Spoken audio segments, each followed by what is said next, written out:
আজকের ভিডিওতে আমরা সবিস্তারে আলোচনা করব কেন ইউসুফ জুলেখার কাহিনী আসলে কোনো প্রেম কাহিনী নয়, বরং এটি একজন নবীর চারিত্রিক দৃঢ়তা এবং ধৈর্যের এক অগ্নি পরীক্ষা। আমরা জানব কোরআন ও সহিহ হাদিসের আলোকে প্রকৃত সত্য কি।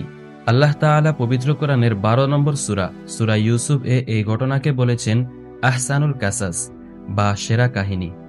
কেন এটি সেরা কাহিনী? কারণ এখানে প্রেম নয়, বরং ঈমান, হিংসা, ষড়যন্ত্র, ক্ষমা এবং আল্লাহর কুদরতের এক মহাকাব্য চিত্রিত রয়েছে। শুরুটা কোথায়? কাহিনীর শুরু ইউসুফ আলাইহিসসালামের সেই স্বপ্ন দিয়ে, যেখানে 11টি নক্ষত্র, সূর্য ও চন্দ্র তাকে সেজদা করেছে। এটি তার ভবিষ্যৎ নবুয়ত ও রাজত্বের ইঙ্গিত ছিল।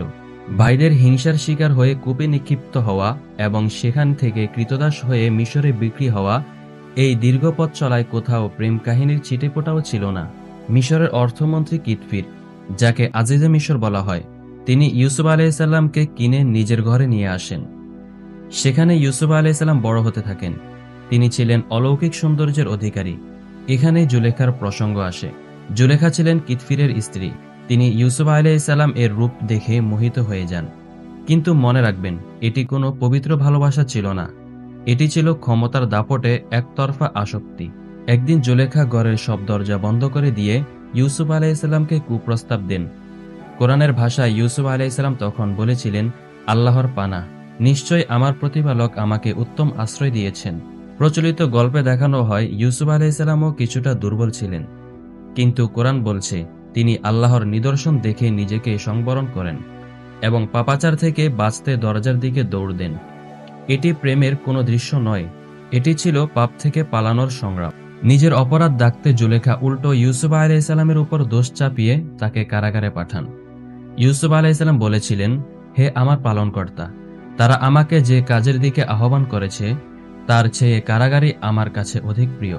আজ সমাজ যেখানে সস্তা প্রেমের নামে অশ্লীলতাকে বৈধ দিতে চায়, সেখানে ইউসুফ আলাইহিসসালাম আমাদের শিখিয়েছেন নিজের চরিত্র রক্ষার জন্য রাজকীয় বিলাসিতা ছেড়ে অন্ধকার কারাগার বেছে নেওয়া এটাই সম্মানের। এবার আসুন কিছু প্রচলিত ভুল ধারণা নিয়ে কথা বলি, যা আমরা ছোটবেলা থেকে শুনে আসছি। জুলেখা ইউসুফের শোকে অন্ধ হয়ে গিয়েছিল। কোরআনে এমন কোনো বর্ণনা নেই।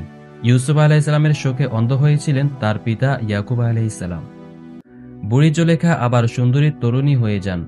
অনেক তাফসীরকারক ইসরায়েলি বর্ণনা থেকে এটি উল্লেখ করলেও এর কোনো শক্তিশালী হাদিস ভিত্তিক দলিল নেই। অনেকের মনে প্রশ্ন জাগে, শেষ পর্যন্ত কি তাদের বিয়ে হয়েছিল?